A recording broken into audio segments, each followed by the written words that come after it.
I always believed libraries were sanctuaries for the lost, the lonely, and the curious, but I never expected the silence itself to be so attentive. It started a couple weeks ago, while I was cramming for finals in the campus library's oldest wing, a place so dusty and isolated even the fluorescent lights seemed to struggle to burn. The first time I heard it, I dismissed the faint murmurs as echoes, just the natural chorus of shuffling pages and distant coughs. But the more I focused, the more the whispers seemed to pulse in time with my heartbeat, almost as if they were waiting for me to think. One night, as I struggled with a problem set, the voice slithered through the silence, clear as day. Try page 37. My pen froze mid-scribble. I hadn't spoken a word.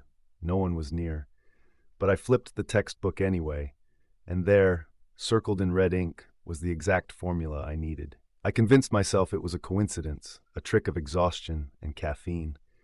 But then it happened again and again. Every question in my mind, every unsaid worry, the whispers fed me answers, always just out of sight. I started coming back, night after night, hungry for help. The voices grew bolder, sometimes laughing at my confusion, sometimes guiding my hand across the page. But the more I listened, the more I noticed the shadows between the stacks twisting, as if something unseen was watching, waiting. One evening, I dared to think a question I never meant to ask. Who are you? The air grew icy. The whispers fell silent. Then all at once they answered, not in words, but in a tide of desperate voices pleading for release, their thoughts tangled with mine. I tried to run, but my feet wouldn't move. My mind was awash with centuries of secrets, regrets, and knowledge I was never meant to hold. The library wasn't a sanctuary at all. It was a prison, binding those who sought too much, who listened too closely.